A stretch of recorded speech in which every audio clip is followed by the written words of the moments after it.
Баршаңызға қайырлы күн. Бүгін сіздермен бір ғана құрамнан жасалатын творожный сырдың рецептімен бөлісетін боламын. Дәмі өте дәмді, керемет, кез келген торттың арасына кремдерге пайдалануға болады және бутербродтарға пайдалансаңыз болады.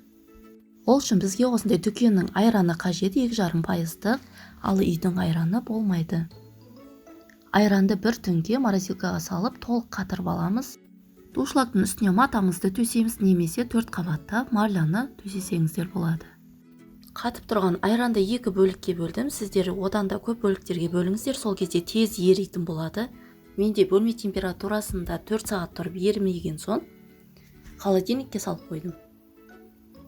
Холодильникте бір түн тұрып еріп, осындай творожный сырға айналды.